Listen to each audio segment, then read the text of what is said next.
In 1991, the dissolution of the Soviet Union marked a period of chaos for Russia and its breakaway states. The legal system was riddled with gaps, and the country struggled with corruption and economic challenges. It was these conditions that gave rise to one of the most notorious serial killers of the 21st century, later known to us as the Bitsevsky Park Maniac. Studin shidethet pork, studin shidethet gomoro. Dapsing dugru yigin chert mori thakina konsu that osani studethet juyam Alexander Pishushkin fenamet skradi deserve to the thithika pring shizeset in the moy the proponents honit seman pronesha and Umar pustakana sida unia uyerit wi fifth. Born in Moscow on April 9, 1974, to Natalia Pichushkin, Alexander, affectionately nicknamed Sasha, grew up in a challenging environment. His father abandoned the family when Alexander was just 9 months old, leading to a childhood marked by introversion and solitude. Natalia's remarriage brought a half-sister, Katya, into Alexander's life. They resided in a modest Soviet-era apartment, typical of the Khrushchevsky housing projects initiated under Premier Khrushchev. These apartments, characterized by their compactness, often pushed families to utilize living spaces as makeshift bedrooms. The cramped conditions nudged residents to seek solace outdoors, where children played and mothers socialized, even in the harsh Russian winters. Alexander's childhood was further marred by a severe injury at 4, resulting from a playground accident. This incident, leading to hospitalization, is speculated to have damaged his frontal cortex, potentially influencing his impulse control and aggression. This change in behavior became evident as Alexander grew more aggressive and faced learning difficulties, leading to cruel taunting at school and the transfer to a special school for troubled children. Unfortunately, this environment only exacerbated his struggles, intensifying his feelings of loneliness and isolation. The nickname derived from his last name, Pichushkin, meaning little bird or insignificant creature, became a source of ridicule, further alienating him. A turning point came when a group of bullies stole his bicycle, spurring a resolve in Alexander to never feel powerless again. He began weightlifting, seeking physical strength as a bulwark against vulnerability. Alexander's solace came from his grandfather, who recognized his intellectual potential despite his challenges. Their bond deepened through chess lessons in Bitsevsky Park, a vast woodland area in southwest Moscow, where chess and vodka were cultural staples. Here, Alexander thrived, gaining confidence and skill in chess, which became a cornerstone of his identity. Tragically, his grandfather's death, when Alexander was 14, plunged him back into a world of depression and excessive drinking. Despite his challenges with alcohol, Alexander's chess abilities remained unaffected, often to the disadvantage of his inebriated opponents. As a teenager, Alexander's behavior took a darker turn. He began bullying and filming his violent exploits, relishing the control and fear he instilled in others. He also engaged in manipulative tactics with his peers, lending money in exchange for ominous receipts, but hinted at fatal consequences for unpaid debts. Choosing vocational school over traditional education, Alexander found little interest in carpentry, instead gravitating back to the familiar world of Bitsevsky Park's chess and vodka. His stint in military service was cut short by placement in a mental facility where psychiatrists identified psychopathic tendencies, a diagnosis his mother refused to accept. Alexander's life was further marred by the traumatic death of his dog, an event that haunted him and hinted at a darker involvement in the animal's demise. By 18, Alexander's fixation wasn't on typical teenage pursuits, but on a more sinister idolization of Andrei Chikatilo, a notorious figure in Russian criminal history. In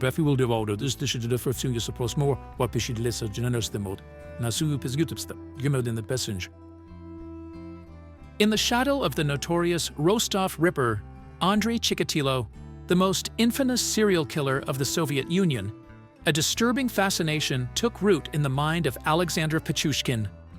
Chikatilo's ghastly legacy, marked by a harrowing spree of violence from 1978 to 1990, included the rape, murder, and mutilation of men, women, and children.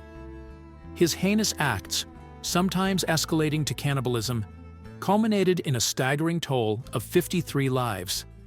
Chikatilo's execution ended his reign of terror, but his memory lived on, especially for Alexander Pichushkin, who idolized him as a twisted hero.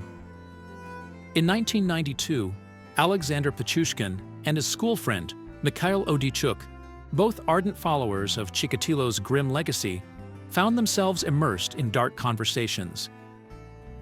On July 27th, a seemingly ordinary summer day in Moscow, Alexander invited Mikhail to Bitsevsky Park under the pretense of visiting his dog's grave.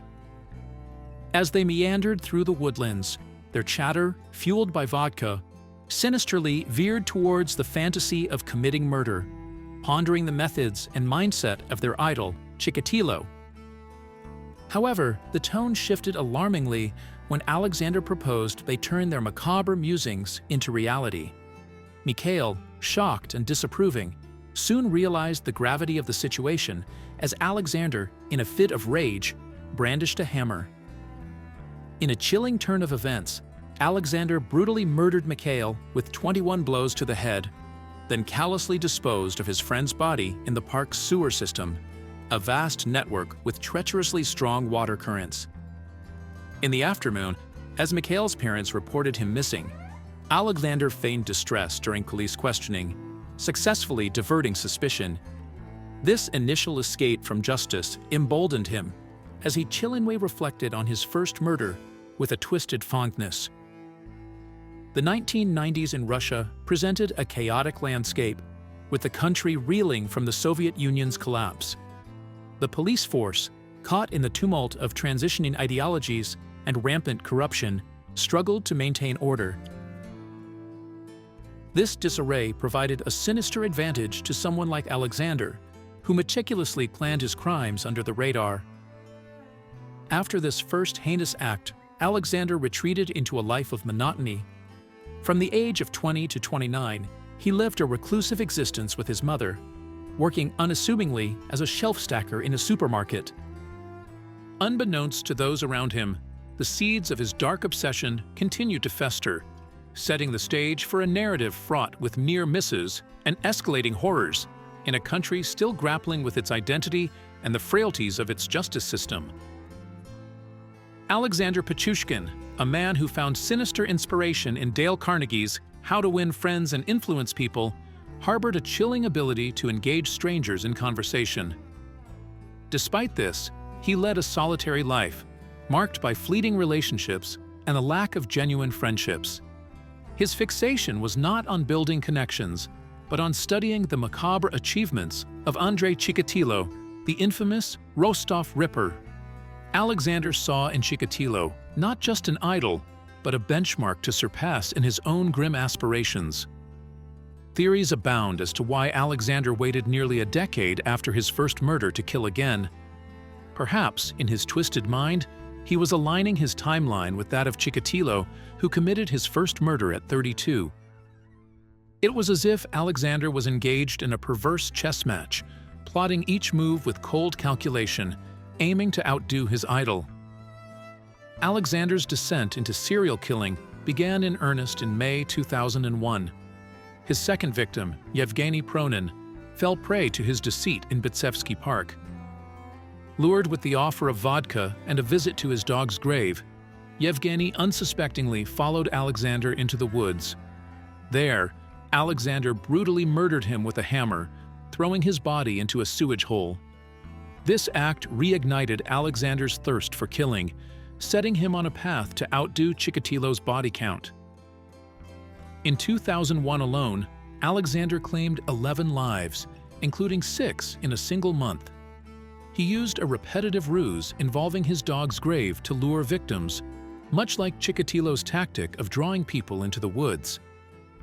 His targets varied from acquaintances and chess players in the park to homeless individuals and neighbors, with Alexander taking a perverse pleasure in murdering those he knew personally.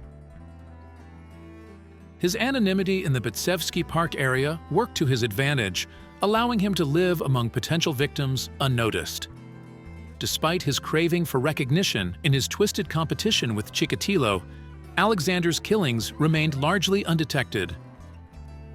One incident in 2001, more legend than fact, tells of Alexander brazenly confessing to his crimes at a police station, only to be dismissed as a drunken liar.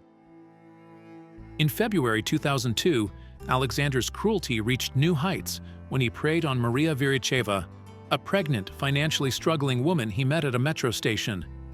Under the guise of offering financial help, he led her to a remote part of the park and attacked her, leaving her for dead in a sewer. Miraculously, Maria survived, enduring over 20 hours in the sewer before being rescued.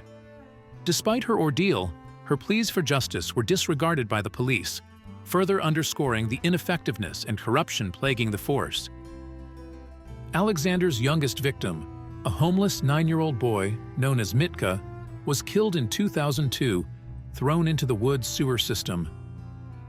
As Alexander continued his spree in 2003, the inefficiency of the police and the discreet manner in which he disposed of his victims, often in the park's sewer system where the strong currents destroyed evidence, helped him evade capture.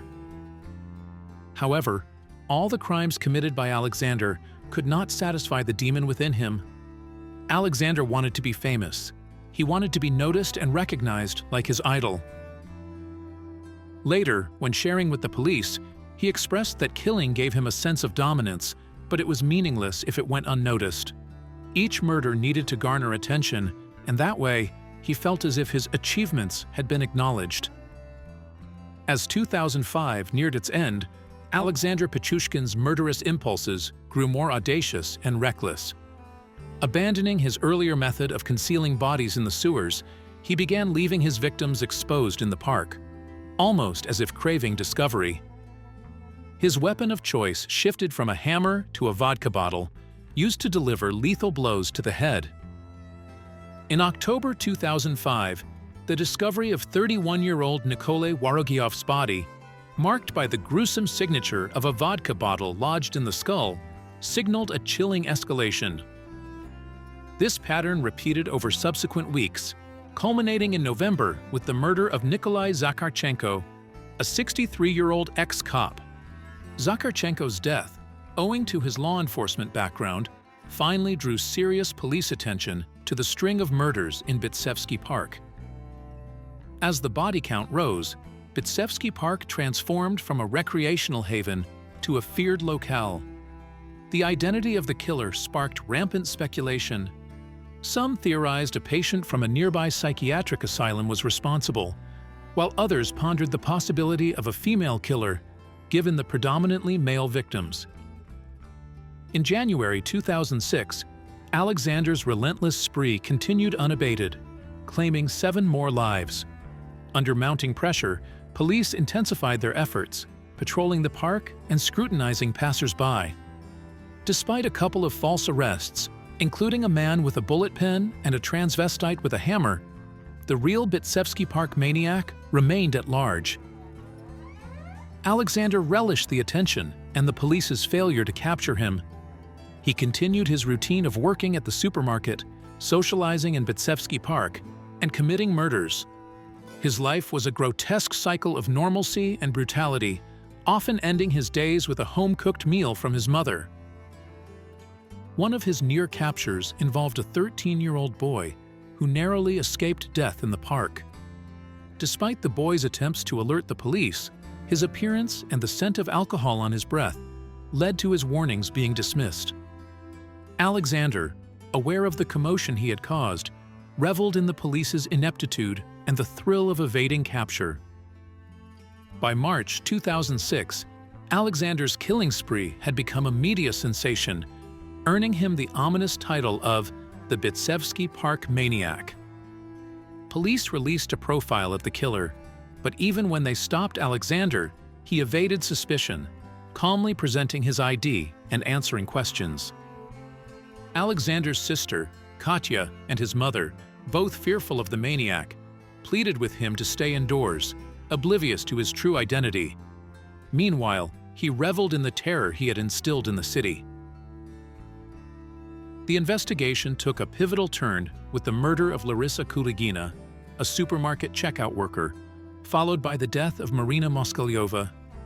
Although initially dismissed due to the killer's usual preference for male victims, Marina's murder led to a breakthrough. Using a metro ticket found on her body, police reviewed CCTV footage and saw her with a tall man, later identified as Alexander. Marina's son, Sergei, and her ex-husband confirmed her identity and provided crucial information linking her to Alexander, a colleague from the supermarket where both Marina and the previously murdered Larissa had worked. This connection led the police directly to Alexander Pichushkin, marking the beginning of the end for the Bitsevsky Park Maniac. The dramatic capture of Alexander Pichushkin began with a swarm of police officers descending upon the humble abode at 2 Khersenskaya. Natalia Pichushkina, Alexander's mother, opened the door to a bewildering sight, armed officers pouring into her home. While detectives attempted to ease her distress by citing a burglary investigation, Natalia sensed the gravity of the situation, yet she couldn't fathom her son, her Sasha, being capable of violence. Alexander, asleep during the raid, awoke to the startling reality of police firearms trained on him. His first words, "Police. It must be for me," reflected a chilling acceptance of his fate. Initially, the police believed they had apprehended the perpetrator of 2 recent murders, unaware of the true extent of Alexander's crimes. However, as the interrogation began, Alexander's facade crumbled. He not only confessed to Marina Moskalyova's murder, but also proclaimed himself as the infamous Bitsevsky Maniac. The police were astounded, quickly linking him to a series of 15 unsolved murders. Alexander, showing a ghastly eagerness, asked for food before delving into his confessions. The interview footage depicted him casually recounting his murders over a ham sandwich, a cigarette in hand. At his home, investigators discovered a chessboard marked with numbers on each square, save for 2, symbolizing his gruesome tally. They also unearthed clippings about Chikatilo and violent pornography, underscoring his obsession with murder. Alexander chillingly likened killing to a necessity, akin to food for others, declaring himself the arbiter of his victim's passage to another world. The police filmed him reenacting his crimes in Bitsevsky Park, where he demonstrated an uncanny memory for the details of each murder. The brutality of his actions was further highlighted when a mannequin used for the reenactment was destroyed by the sewer's water pressure.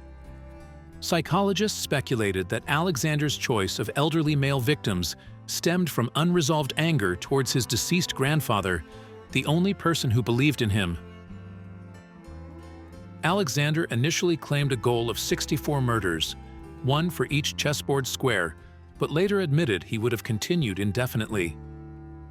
His trial in September 2007 was a spectacle. Held in a glass cage, Alexander paced like a caged animal, showing no remorse, even deriving sexual gratification from his acts of skeletal penetration. He coldly dismissed any notion of regret, seeing his actions as a futile formality that wouldn't alter his fate. After less than 3 hours of deliberation, the jury found him guilty on all charges. During sentencing, Alexander sought to increase his official victim count to 60, close to his chessboard goal.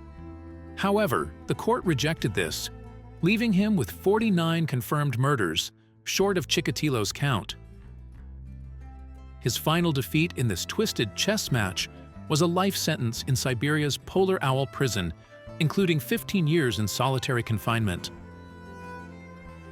In a bizarre twist, a woman named Natalia claimed to have fallen in love with Alexander after watching a documentary on his crimes. She professed to have married him, though the validity and nature of this union remain uncertain. Mrs. Pichushkin's declaration of marriage to one of Russia's most notorious killers added a surreal epilogue to this dark chapter in criminal history.